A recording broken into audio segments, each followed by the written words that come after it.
Dear students, हम लोग classification of textile fibres पढ़ रहे थे, यानी कि वस्त्रोत्पादक रेशों का वर्गीकरण। इसी श्रृंखला में हमने प्राकृतिक और जांतव रेशे हम पढ़ चुके हैं। आगे हम कृत्रिम रेशे पढ़ेंगे। कृत्रिम रेशे यानी कि artificial fibres. Artificial fibres, in artificial fibres के अंतर्गत दो तरह के रेशे आते हैं, मानवकृत रेशे और संश्लेषित रेशे या रासायनिक रेशे, यानी सिंथेसाइज्ड फाइबर्स और केमिकल फाइबर्स। सबसे पहले हम करेंगे मानवकृत रेशे, यानी जैसा नाम से क्लियर है, जो कि मानव के द्वारा बनाए गए हैं। इसके अंतर्गत तीन तरह के रेशे आते हैं, नाइट्रोसेल्यूलोज, विस्कस और क्यूप्रामोनियम। कृत्रिम रेशे वे रेशे हैं जिनका उद्गम प्रकृति प्रदत्त रेशे नहीं हैं, बल्कि जिन्हें बनाने के लिए विभिन्न रासायनिक पदार्थों को रासायनिक और यांत्रिक विधियों के द्वारा रेशे का रूप दिया जाता है। मैनमेड फाइबर यानी कि मानवकृत रेशों का सामूहिक नाम रेयॉन दिया गया है। इनके कुछ गुण कपास से मिलते जुलते हैं और जलाने पर इनमें कपास की सी गंध दृष्टिगोचर होती है, और अन्य लक्षण भी कपास की तरह ही होते हैं। रेयॉन का अर्थ होता है सूर्य की किरणों को परावर्तित करना, यानी रिफ्लेक्टिंग द सन रेज। मानवकृत रेशों का निर्माण पेड़ के तने से जो प्राप्त होती है, लुगदी या कपास लिंटर्स या बांस, अनाज के दानों से प्राप्त प्रोटीन आदि से होता है। सूत के निर्माण के लिए इन्हें कई रासायनिक प्रक्रियाओं से होकर के गुजारा जाता है। इसके बाद रासायनिक घोलों को अत्यंत बारीक और महीन छिद्र युक्त नली, जिसे स्पिनरेट कहते हैं, से निकाला जाता है।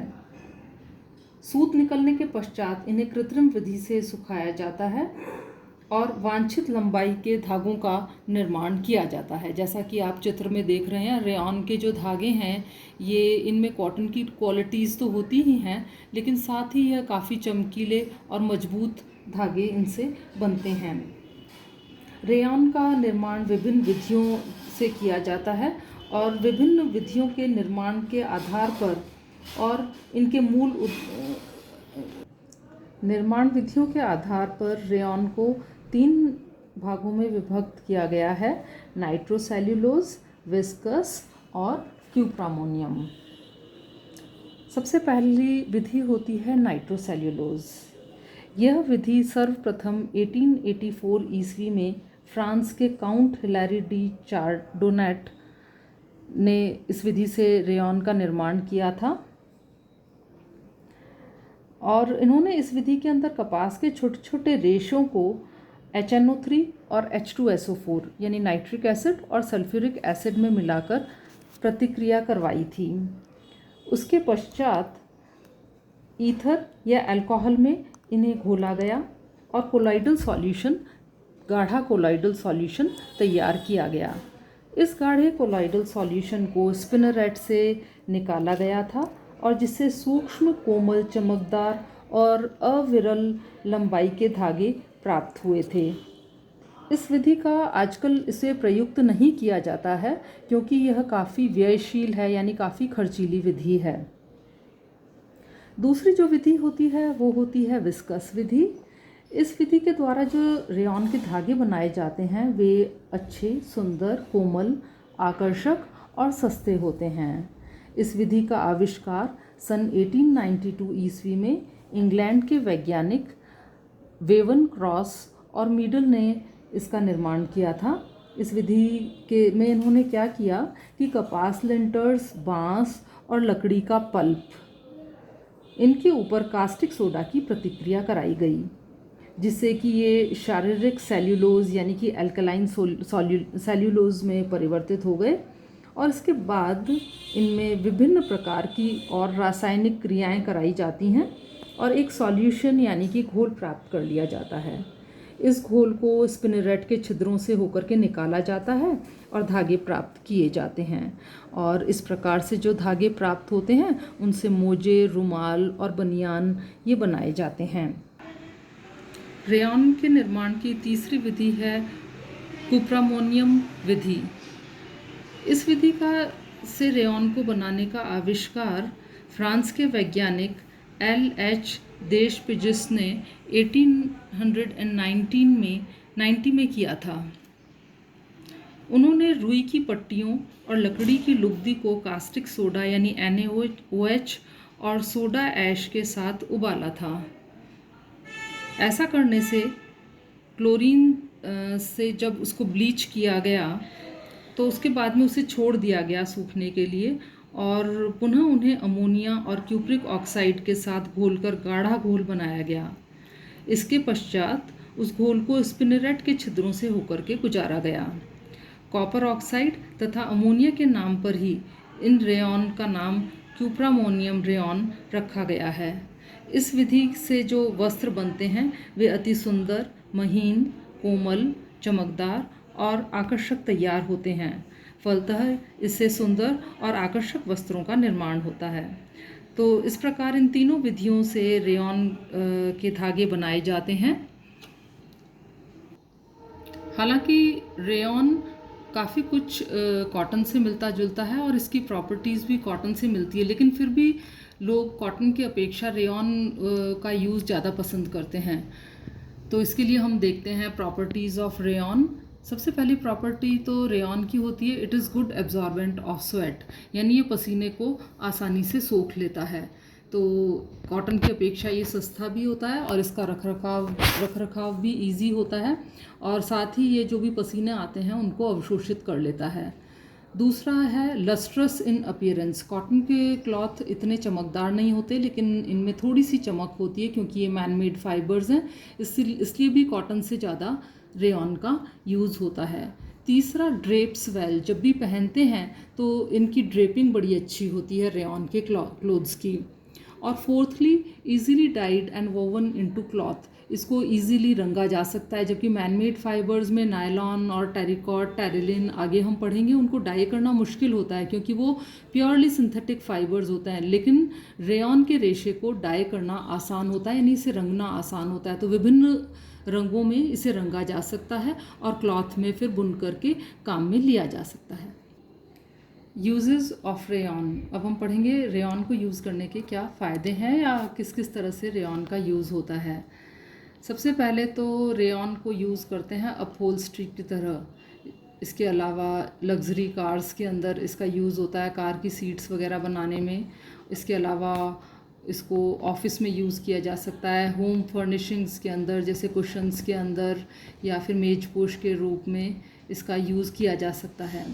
इसके अलावा री इन्फोर्सिंग नायलॉन टायर्स, जो भी नायलॉन के टायर्स हैं उन्हें बनाने में भी रेयॉन को यूज़ में लेते हैं।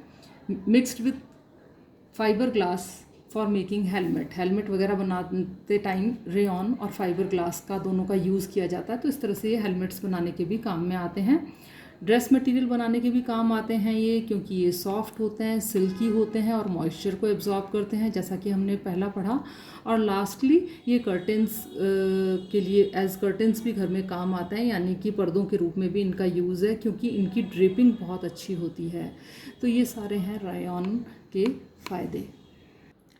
रासायनिक रेशे या संश्लेषित रेशे, ये अंतिम प्रकार के रेशे हैं जिन्हें हम पढ़ रहे हैं इसके अंदर।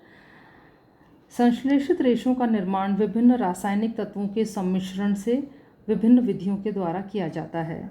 इन्हें ताप सुनम्य रेशे कहते हैं, यानी थर्मोप्लास्टिक फाइबर्स कहते हैं। और इनमें सबसे पहले नायलॉन सॉल्ट बनाया जाता है, इसके बाद में फ्लैक्स के रूप में इन्हें परिवर्तित किया जाता है। उसके बाद पिघला करके और इच्छानुसार छिद्र वाले स्पिनरेट के छिद्रों से होकर गुजारा जाता है। यानी कि अगर मोटा धागा चाहिए तो, क्योंकि ये केमिकल्स होते हैं, तो मोटे छिद्रों से उन्हें निकाला जाता है, और अगर बारीक धागा चाहिए तो बारीक स्पिनरेट के छिद्रों से इन्हें निकाला जाता है। रासायनिक रेशों में अलौकिक सुंदरता और मजबूती होती है, इसलिए इन्हें जादुई रेशे यानी मैजिकल फाइबर्स भी कहते हैं। कृत्रिम विधि से ताप देकर इनका आकार और आकृति निश्चित कर दी जाती है, इसलिए ये ताप सुनम्य रेशे कहलाते हैं। इनके रेशों में आर्द्रता अवशोषण क्षमता यानी मॉइस्चर एब्जॉर्प्शन कैपेसिटी काफ़ी कम होती है। ये मॉइस्चर को एब्जॉर्ब नहीं कर पाते, यानी कि जब भी गर्मी का मौसम होता है, हमें पसीने आते हैं, तो ये जो सभी रेशे हैं ये मॉइस्चर को एब्जॉर्ब नहीं कर पाते हैं। इसलिए ग्रीष्म ऋतु के में इन वस्त्रों को नहीं पहना जाता है। इसके अंतर्गत रासायनिक रेशों के अंतर्गत 3 तरह से इन्हें क्लासिफाई किया गया है। पहला है नायलॉन, डेकरॉन, ऑरलॉन, एक्रिलॉन, क्रेस्लॉन और जेफ्रॉन। दूसरी कैटेगरी में आते हैं फाइबर क्लास, और तीसरी कैटेगरी के अंदर आते हैं ये 6 धागे टेरिलिन, डरवन, सारन, डायलेन, वेलर और फाइबर ग्लास। रासायनिक रेशों यानी केमिकल फाइबर्स में सर्वप्रथम हम नायलॉन करेंगे। नायलॉन का आविष्कार सर्वप्रथम सन 1938 में न्यूयॉर्क स्थित ड्यूपॉन्ट कंपनी के डॉक्टर कैराथर्स ने की थी। यह एक बहुलक रेशा यानी पॉलीमर फाइबर है या पॉलीमाइड से बनता है। इसके रेशे अर्धपारदर्शी, चिकने, मजबूत, सूक्ष्म, कोमल और अत्यंत ही लचीले होते हैं। माइक्रोस्कोप से देखने पर इसके रेशे गोल दिखाई देते हैं। रेशे की लंबाई इच्छानुसार रखी जा सकती है, छोटी या बड़ी। साथ ही साथ इसके चमक पर भी नियंत्रण किया जा सकता है। कभी कभी इससे छोटे तो कभी अविरल लंबाई के रेशे बनाए जा सकते हैं।